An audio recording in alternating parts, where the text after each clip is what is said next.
হিমে ভীষণ শান্ত একটা মানুষ, খুবই নরম কোমল স্বভাবের। সেই জায়গা থেকে আসলে এই ঝগড়া বা লাউড অ্যাক্টিং কিভাবে রপ্ত করলেন? যেই ক্যারেক্টারগুলো কখনো করিনি, যেমন আমি যেরকম সবসময় গার্ল নেক্সট ডোর ক্যারেক্টার করি, ওই ক্যারেক্টারগুলো থেকে বেরিয়ে আমি ভাবছি এইবার একদম চঞ্চল স্পন্টেনিয়াস ক্যারেক্টার করবো, ঝগড়াঝাটি যা আছে।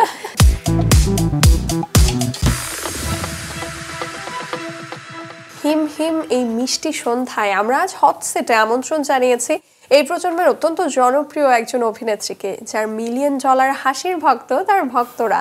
প্রমাণস্বরূপ বলা যায় তার অভিনীত প্রায় সব নাটকই ইউটিউবে মিলিয়ন ভিউ হয়। হ্যাঁ দর্শক, আমাদের নাট্য জগতের পরশমণি এই অভিনেত্রী আর কেউই নন, আপনাদেরই প্রিয় জান্নাতুল সুমাইয়া হিমি। আজ আড্ডাবাজির এই বিশেষ অতিথি হিসেবে আমরা তাকেই আমন্ত্রণ জানিয়েছি। চলুন তাহলে আর কথা না বাড়িয়ে সরাসরি আমরা আড্ডায় ডুব দেই। কেমন আছেন? খুব ভালো, আর এত সুন্দর বিশেষণ শুনতেই তো ভালো লাগলো। তোমার কি অবস্থা? আগে একটু শুনতে চাই যে কত কোটির মালিক আপনি? টাকা পয়সার দিকে চিন্তা করলে খুব বেশি না, বাট ভিউয়ের জায়গা থেকে তা তো অবশ্যই। সো আমি যদি একটু কাউন্ট করতে বলি, এখন পর্যন্ত কতগুলো নাটক আসলে মিলিয়ন পার হয়েছে? এটা কাউন্ট করা হয়নি কখনো। আপনার ফেসবুক ডিসক্রিপশনে অনেকটা এমন কথা আমরা দেখি যে হতে পারতো বা হওয়া উচিত, কিন্তু সবই তো হলো। এই যে জনপ্রিয়তা পেলেন, প্রত্যেকটা নাটক এত এত ভিউ হচ্ছে, দর্শকরা এত ভালোবাসছেন আপনাকে, তো সেই জায়গা থেকে কি এখন ডেসক্রিপশনটা একটু চেঞ্জ করা উচিত না? না, আমি আর আমার ভাই যেহেতু টেইলর সুইফটের অনেক বড় ফ্যান, সো তার গানের টাইটেলে দিয়ে দিছি। মানে এটা আমার কাছে মনে হয় যে খুব মানে ফেসবুকের বায়ো অত সিরিয়াসলি নেওয়ার কিছু নাই, খুবই লাইটলি নেওয়ার জিনিস। আমার যেহেতু পছন্দের একটা গান, গানের টাইটেল দেওয়া। আপনাকে যখন আমরা অনস্ক্রিন দেখি, আমরা যখন দেখি যে ঝগড়াঝাটি যেসব অভিনয় হয়, ওখানে আপনি মাস্টার ক্লাস অভিনয় করেন, বাট ব্যক্তিগতভাবে আপনাকে যারা চেনেন সবাই জানেন যে হিমে ভীষণ শান্ত একটা মানুষ, খুবই নরম কোমল স্বভাবের। সেই জায়গা থেকে আসলে এই ঝগড়া বা লাউড অ্যাক্টিং কিভাবে রপ্ত করলেন? এইটা আমি নিজেও জানি না আসলে। করোনার সময় যখন আমার নাটক খুব কম আসতেছিল, যখন মনে হচ্ছিল ক্যারিয়ার একদম শেষের পর্যায়ে, হয়তো আমার দ্বারা আর হবে না, আমি বাইরে চলে যাব পড়ালেখা করতে, এরকম প্ল্যান ছিল। তখন আসলে কি আর আছে জীবনে, এই ভেবে হচ্ছে যেই ক্যারেক্টারগুলো কখনো করিনি, যেমন আমি যেরকম সবসময় গার্ল নেক্সট ডোর ক্যারেক্টার করি, ওই ক্যারেক্টারগুলো থেকে বেরিয়ে আমি ভাবছি এইবার একদম চঞ্চল স্পন্টেনিয়াস ক্যারেক্টার করবো, ঝগড়াঝাটি যা আছে।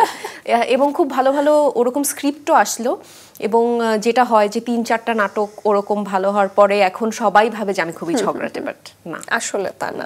অনেক সময় তো কমফোর্ট জোনের বাইরে গিয়ে অভিনয় করতে হচ্ছে, যেমনটা বলেছেন যে আপনি অলওয়েজ গার্ল নেক্সট ডোর টাইপের ক্যারেক্টার করতেন, সেখান থেকে সরে এসে এই যে এক্সপেরিমেন্ট করছিলেন একের পর এক। আপনার তো সেভাবে অভিনয়ের প্রশিক্ষণ নেই, একটা সময় মডেলিংও করেছেন, ওই জায়গা থেকে কিভাবে রপ্ত করে নিলেন এবং কমফোর্ট জোনটা ভাঙলেন কোনভাবে? আমি আসলে অনেক বেশি টিভি সিরিজ, মুভিজ দেখি, এবং আমার কাছে যখন মনে হলো, আমি নিজেও দেখছিলাম টিভিতে যে আমার প্রত্যেকটা ক্যারেক্টার একই রকম মনে হচ্ছে, খুব বেশি মানে সেখানে ইউনিক কোনো কিছু নাই, তখন আমি স্পন্টেনিয়াস যে ক্যারেক্টারগুলো, এবং অনেকের বাংলা নাটকও আমি দেখেছি এই ক্যারেক্টারটাই করার জন্য, এবং যখন দেখলাম যে না, হয়তো আমার দ্বারা হবে, আর আমার কো আর্টিস্টরা অনেক হেল্প করেছে ঝগড়াঝাটির ব্যাপারে, যেহেতু আমি ঝগড়াঝাটি করে অভ্যস্ত না, অনেক তাড়াতাড়ি কথা বলতে গিয়ে বা অনেক সময় অনেক কিছু বলতে গিয়ে জড়িয়ে যায়। হ্যাঁ, তো সেই জায়গা থেকে আমি বলবো যে নিলয় ভাই আমাকে অনেক বেশি হেল্প করেছে, আর সে ছাড়াও আরো যারা ক্যারেক্টার থাকে আমাদের সেটে সবাই হেল্প করে। অনেকেই জনপ্রিয়তা এবং মেধা দুটোকে না মানে সমান পাল্লায় দেখতে চান না, দুটোকেই ভাবেন আলাদা। সেক্ষেত্রে জনপ্রিয়তাকে অনেকে বলেন এটা হয়তো খুব সহজ কিছু, সেই জায়গা থেকে মানে আপনার কাজ দেখার পরে অনেকে এমনকি মনে হয়েছে যে অনেকে হয়তো আপনাকে মেধাবী অভিনেত্রী হিসাবে সেভাবে অতটা মূল্যায়ন করছেন না বা সিরিয়াসলি নিচ্ছেন না।